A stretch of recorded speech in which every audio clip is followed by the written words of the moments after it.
21 दिसंबर की रात थी और इस रात शदीद धुंध थी। एक नकाबपोश चोर एक घर में दाखिल हुआ। मंसूबे के मुताबिक इसने गोदाम से सामान चोरी करके ले जाना था। चोर के साथ 3 लोग और भी मौजूद थे। उन्होंने गोदाम का दरवाजा खोला तो ये देखकर हैरान हुए कि वहां एक 70 साल बुढ़िया सर्दी से कांप रही थी।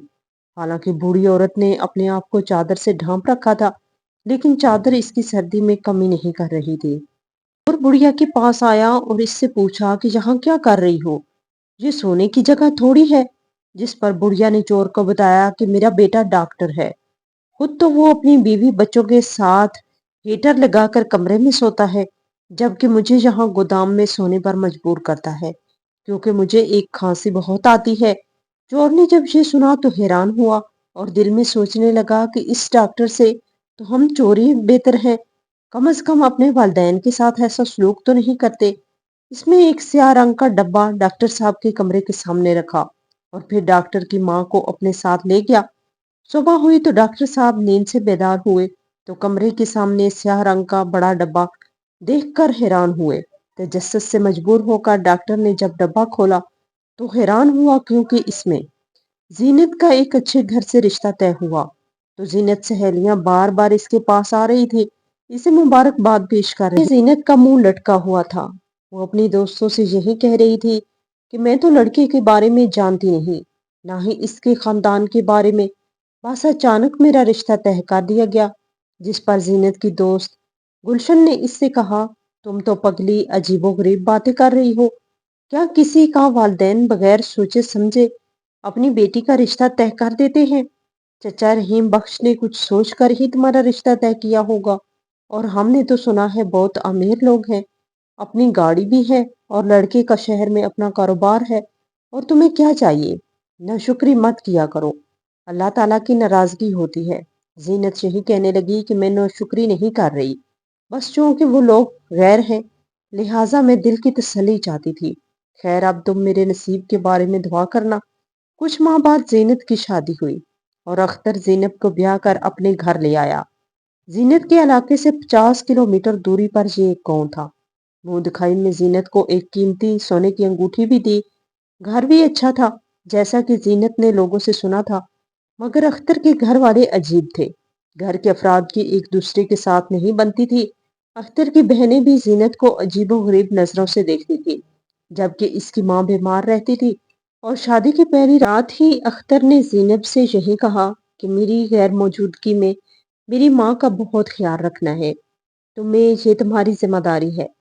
जिस पर बेचारी जीनत दिल ही दिल में सोचने लगी, क्या मुझसे शादी का मकसद यही था कि मैं अख्तर की माँ की खिदमत ही करूं, जबकि अख्तर की बहनें तो अपनी माँ के करीब भी नहीं आती थी। गुजरते हुए वक्त के साथ ज़ैनब को कई चीज़ों के बारे में इल्म हो चुका था, जिसके बारे में वो पहले नहीं जानती थी।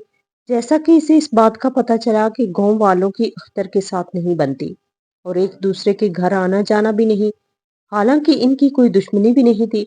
एक दिन ऐसे ही जीनत ने अख्तर से पूछा कि मेरी शादी को काफी अरसा गुजर चुका है, इस इलाके की कोई औरत हमारे घर ना आई, ना ही उन्होंने हमें दावत दी।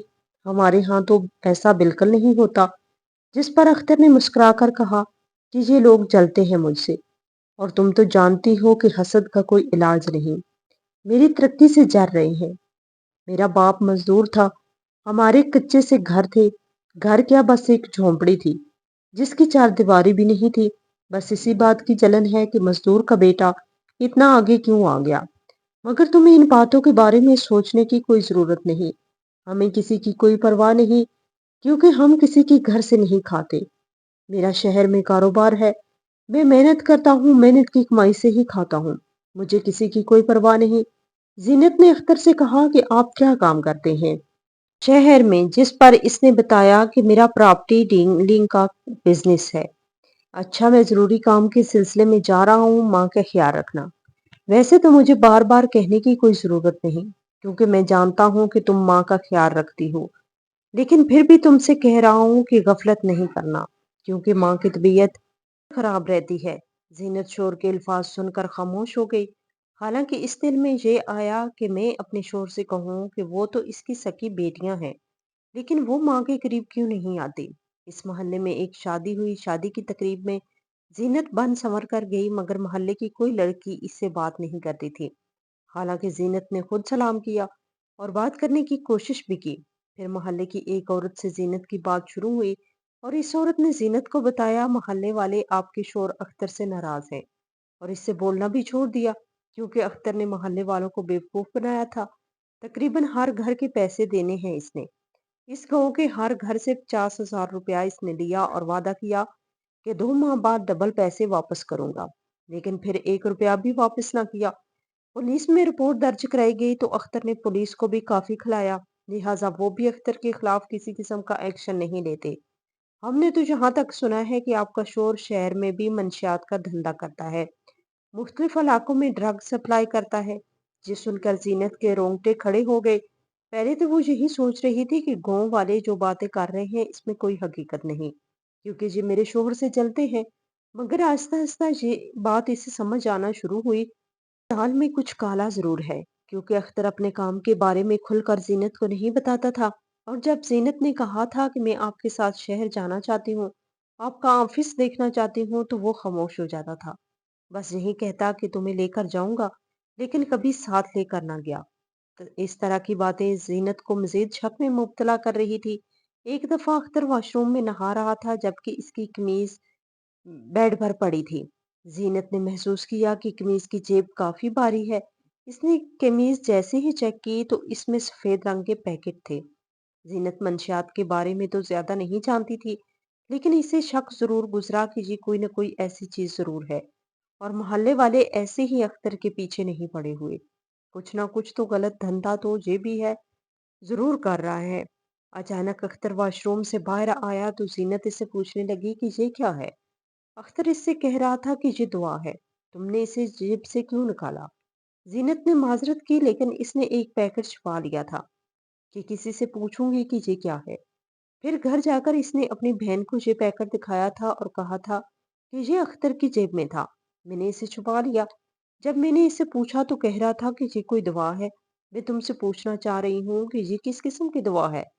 जिस पर इसकी बहन ने कहा कि अभी ये दवा नहीं बल्कि पाउडर है, ये बहुत खतरनाक है और नशे के लिए इस्तेमाल होता है। अख्तर भाई नशा करते हैं क्या? अगर वो ऐसा करते हैं तो ये बहुत बुरी बात है। जीनत अपनी बहन से कहने लगी कि अख्तर को देखकर तो ऐसा नहीं लगता कि वो नशा करता होगा, लेकिन मोहल्ले वालों के जो नजरियात हैं मेरे ख्याल में दुरुस्त हैं। इसकी बहन इससे पूछ रही थी कि क्या नजरियात हैं, जिस पर जीनत ने अपनी बहन को बताया कि वो यही कह रहे थे कि तुम्हारा शोर मंशियात का कारोबार करता है। वो खुद नशा करे या ना करे, लेकिन लोगों को नशा करवा रहा है। मंशियात के मकरू धंधे में मुलविस जरूर है। इसकी बहन ये सुनकर परेशान हो गई और जीनत अपनी बहन से यही कह रही थी कि मैंने बाबा को कहा था कि शादी में जल्दी मत करे, लेकिन बाबा को तो इसकी मालो दौलत नजर आ रही थी। इस पहलू से अब्बा ने कभी ना देखा कि वो मालो दौलत किस तरीके से हासिल कर रहा है, इसकी कौन से वसाइल हैं। मैं आज अख्तर से जरूर बात करूंगी। जिस पर इसकी छोटी बहन ने अपनी बहन से कहा कि अभी आप कैसी बातें कर रही हैं, बात करने का कोई फायदा नहीं, आपके कहने पे बदलने वाला नहीं, और अपना नहीं तो अपने होने वाले बच्चे का कुछ ख्याल करे। जिस पर जीनत ने अपनी बहन से कहा कि मुझे अपने बच्चे का ही ख्याल है, इसी की वजह से तो मैं परेशान हूँ। मैं नहीं चाहती कि ये अख्तर के हराम के रिस्क से बड़ा हो। मेरा तो ये सपना था कि मैं बच्चों की अच्छी तरबियत करूं, इनको रिज़्क़ हलाल खिलाऊं, लेकिन मुझे अफ़सोस इस बात का है कि ये तो मेरे पेट में ही हराम खा रहा है। मैं ये बात कैसे बर्दाश्त कर सकती हूँ? ज़ीनत की बहन ने इसे कहा कि कम से कम बच्चे की पैदाइश तक खामोश रहे। इसके बाद मैं भी आपके साथ हूँ। हम अख्तर भाई से ज़रूर बात करेंगे। ज़ीनत के यहाँ एक बेटे की पैदाइश हुई, जिसका नाम उन्होंने तैमूर रखा। तैमूर की पैदाइश के बाद एक दिन ज़ीनत ने अख्तर से बात की। वो इससे यही कहने लगी कि मैं इस बात से वाकिफ हूँ और लोगों की ज़ुबानी मैंने जो भी सुना है वो सच कहते हैं आपके बारे में। आप मंशियात का धंधा करते हैं और ये बात गलत है। आप अपने बच्चे के बारे में सोचिए और ये सब कुछ छोड़ दीजिए। क्या हो जाएगा अगर पैसा ज्यादा नहीं कमा पाएंगे, तो अल्लाह ताला हमारे रिस्क में बरकत डालेगा। जो होगा सो होगा। अब ये सब छोड़ दीजिए। अख्तर ने जैसे ही जीनत के मुंह से ये अल्फाज सुने तो इसका मुंह खुले का खुला रह गया। वो जीनत से कहने लगा, जितना सादा मैं तुम्हें समझता था इतनी तुम सादा हो नहीं। खैर अब अगर तुम्हें पता चल ही गया है तब भी मैं ये काम छोड़ने वाला बिल्कुल नहीं। मुझे एक अरसा लगा है इस काम में आने के लिए। अब अगर मैंने ये सब कुछ छोड़ दिया तो कोई काम का नहीं रहूंगा। और तुम होती कौन हो मुझे समझाने वाली? मैं अपना बुरा भला सब जान सकता हूँ। मुझे तुम्हारे मशवरे की जरूरत नहीं। इस वक्त तो जीनत खामोश हो गई, लेकिन ज्यादा देर तक वो खामोश नहीं रह सकती थी, क्योंकि अख्तर ने अब खुद भी नशा करना शुरू कर दिया था। अपने दोस्तों को घर ले आता, शराब नोशी भी शुरू कर दी थी, और घर का माहौल बिगड़ चुका था। ये एक ऐसा माहौल था जो जीनत किसी सूरत नहीं चाहती थी। एक दिन वो अख्तर के सामने आई और इससे यही कहा कि अगर आप अपनी हरकतों से बाज ना आए तो मैं ये घर छोड़कर चली जाऊंगी और तैमूर को भी अपने साथ ले जाऊंगी। इस दिन अख्तर और जीनत की काफी लड़ाई हुई, और इसकी बहनें ये लड़ाई एंजॉय कर रही थी। ना वो अपने भाई को मना कर रही थी, ना ही जीनत को कुछ कह रही थी, बल्कि इनका तो यही इरादा था, और वो चाहती थी कि किसी तरह इनका भाई जीनत की पिटाई करे, मारे और घसीट कर घर से बाहर निकाल दे। उन्होंने अपने भाई को उकसाना शुरू किया, जिसका नतीजा ये निकला कि अख्तर ने जीनत को बहुत मारा। इतना मारा कि बेचारी के जिस्म पे निशान पड़ गए थे। इसके बाद धक्के देकर घर से निकाल दिया और तैमूर को अपने पास रख लिया, और इससे यही कहा कि सारी जिंदगी तू अपने बेटे की दीदार को तरसेगी। तैमूर तुम्हें कभी नजर नहीं आएगा। बेचारी रोती हुई घर चली गई। माँ अपनी बेटी की हालत को देखकर काफी परेशान हुई, जबकि जीनत का बाप भी परेशान था। इसने बेटी से पूछा कि क्या हुआ। इसने अपने बाप को बताया कि वही हुआ जो नहीं होना चाहिए था। बाबा, आपसे बहुत बड़ी भूल हुई है। आपने जल्दी में मेरी शादी एक ऐसे शख्स के साथ कर दी जिसको बस दौलत चाहिए। इसका मतलब दौलत से है, जिस जरिए से आ रही है इससे कोई मतलब नहीं। लेकिन मैं ऐसे शख्स के साथ जिंदगी नहीं गुजार सकती। जीनत ने अपने वालिद को अख्तर के बारे में बताया। खुलकर इसने पूरे घर वालों को बताया कि अब वो खुद भी नशा करता है और नशे का कारोबार भी है इसका। अपने नशेई दोस्तों को अपने घर में दावत देता है। अब अख्तर में किसी किस्म का शर्मो हया बाकी नहीं बचा। जीनत का बाप ये सुनकर काफी परेशान हुआ। वो अपनी बेटी से माफी मांगने लगा और यही कह रहा था, मैं अख्तर के पास जाऊंगा, इसे समझाऊंगा। लेकिन जीनत अपने बाप को मना कर रही थी कि इसको आपका लिहाज नहीं रहेगा, लिहाजा इसके पास जाने की जरूरत नहीं। लेकिन इसके बावजूद वो अपनी बेटी के लिए अख्तर के घर गया, इसके दरवाजे पे गया। अगर इसे किसी का लिहाज नहीं था, दौलत के नशे में इस कदर अंधा हो चुका था कि इससे किसी की परवाह नहीं थी, ना ही गलत और सही की इसमें तमीज रही थी। जीनत का बाप इसकी मिन्नत कर रहा था कि बेटे को अपनी माँ से जुदा मत करो और जिद छोड़ दो, मगर वो यही कह रहा था कि ये मेरा बेटा है और जीनत के लिए कल तलाक का नोटिस आ जाएगा। आपकी बेटी को इज्जत रास ही नहीं आती थी, इसे तो किसी फकीर की झोंपड़ी में होना चाहिए था। मुझ जैसा मालदार शख्स इससे बिल्कुल रिजर्व नहीं करता था। और ये मेरा बेटा तैमूर मेरे पास ही रहेगा, क्योंकि आप लोगों के पास क्या है? अगर मैं जीनत को दे दूं तो वो इसे भूख से ही मार देगी। लिहाजा आप वापस चले जाएं और मुझसे ज्यादा बहस ना करें। अख्तर के तेवर देखकर जीनत का बाप बेचारा परेशान हो चुका था और चुपचाप वापस आ गया, वरना वो इस बुजुर्ग को भी धक्के दे देता। दूसरे दिन इसने जीनत को तलाक का नोटिस भी दे दिया था। जीनत बेचारी अपने बेटे के लिए तड़प रही थी। कई बार ऐसा हुआ था कि वो नकाब पहनकर अपनी असलियत छुपाकर दूसरे गांव गई थी, ताकि मेरा बेटा तैमूर मुझे नजर आ जाए। लेकिन वो इतना जालिम शख्स था कि तैमूर को इसने छुपा ही लिया था। वो इसे घर से बाहर भी नहीं लेकर जाता था, कहीं माँ की नजर अपने बेटे पे न पड़ जाए। बेटे की दीदार की खातिर इसने फकीरनी का भी रूप धारा और दस्तक दी। आटा मांगा, खाना मांगा, लेकिन किसी तरह तैमूर को न मिल सकी। कुछ अरसे बाद जीनत को ये खबर मिली कि अख्तर ने दूसरी शादी कर ली। वो बहुत परेशान थी कि अख्तर की बीवी मेरे बेटे के साथ क्या सलूक करेगी, वक्त पर खाना देगी या नहीं। ये तमाम सोचें इसे परेशान कर रही थी। एक दिन जीनत के बाप ने अपनी बेटी से यही कहा कि बेटी, मैं मानता हूँ कि मुझसे गलती हुई, मगर सारी जिंदगी तो अपने बेटे के गम में बैठ नहीं सकती। तुम्हें अपनी जिंदगी में आगे बढ़ना पड़ेगा। इसका ख्याल रखने वाला इसका बाप मौजूद है। इसे खाने पीने की कोई कमी नहीं, अच्छा खिलाएगा, अच्छा पहनाएगा, और इसका बाप शायद इसे तालीम भी दिलवाए। मगर तुम अपनी जिंदगी के बारे में सोचो। मैं तुम्हारे बारे में काफी परेशान हूँ। जो भी रिश्ता आता है तुम ठुकरा देती हो। ऐसा कब तक चलेगा? अब तो तुम्हारी छोटी बहनों की भी शादी हो चुकी है। क्या सारी जिंदगी तुमने घर बैठने का फैसला तो नहीं कर लिया? हमारी जिंदगी का कोई भरोसा नहीं। कल को अगर हम चले गए तो तुम्हें कौन संभालेगा?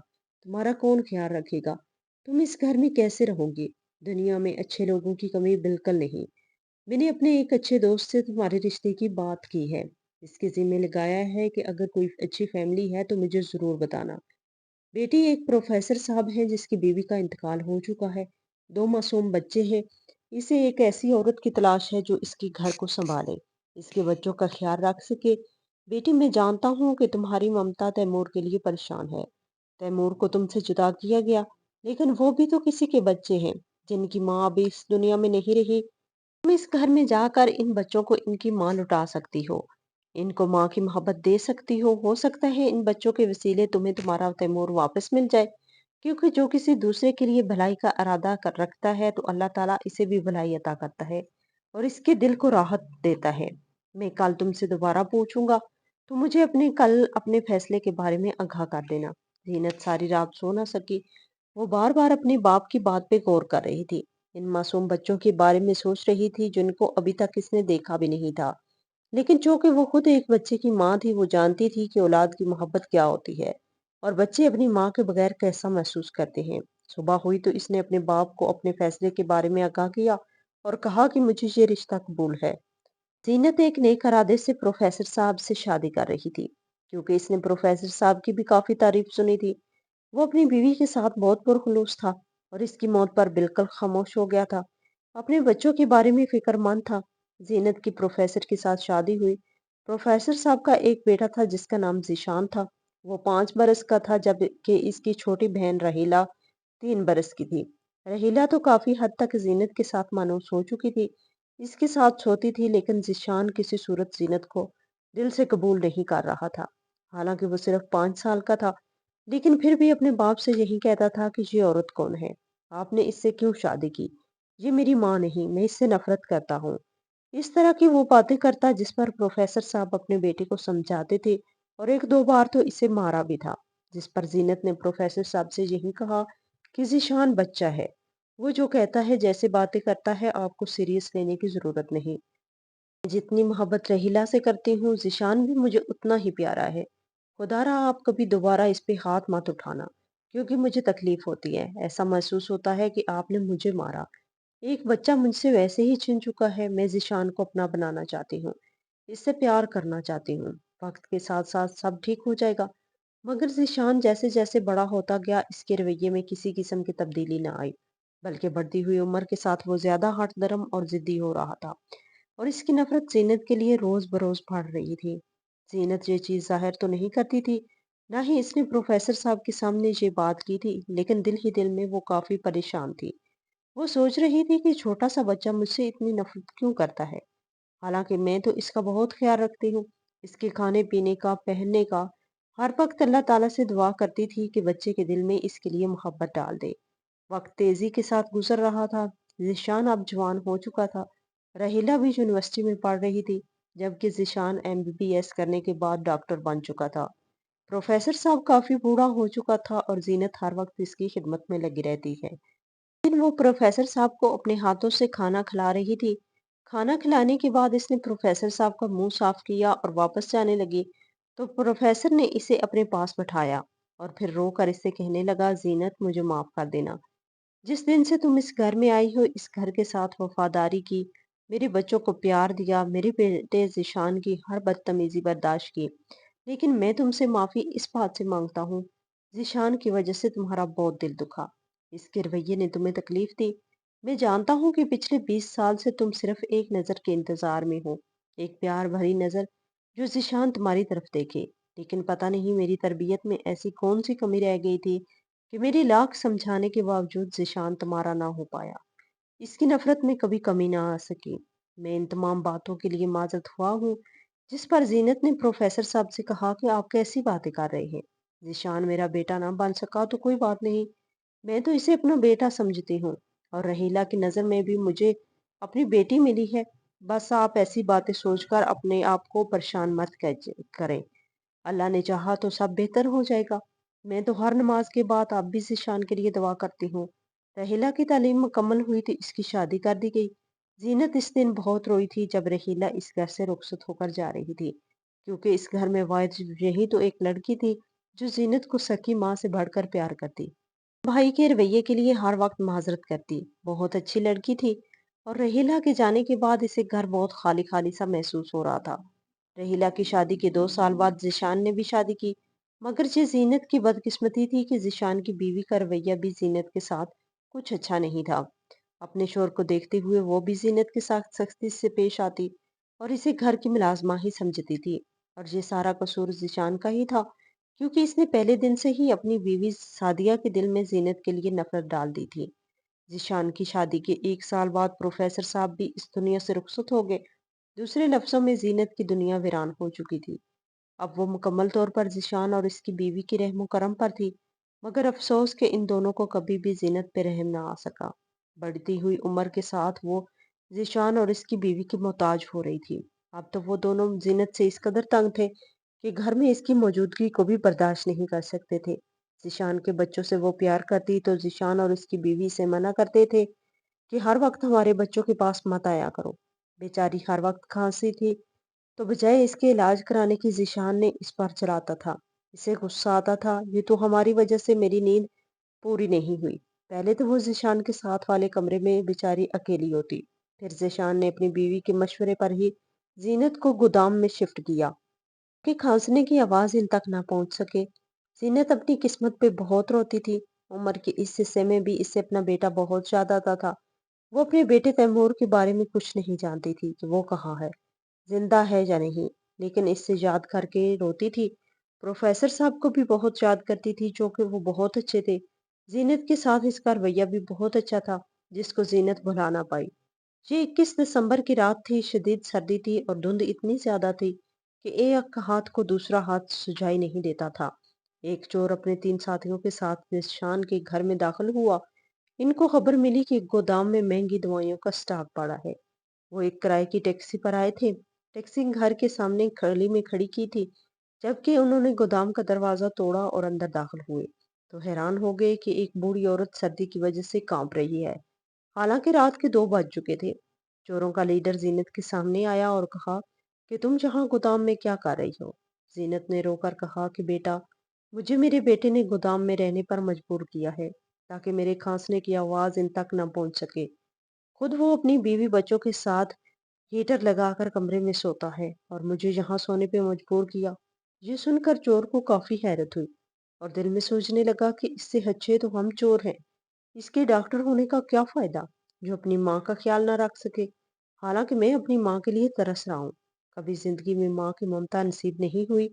میں نے زینت سے کہا کہ ماں جی میرے ساتھ چلو گی، تمہاری بہت خدمت کروں گا۔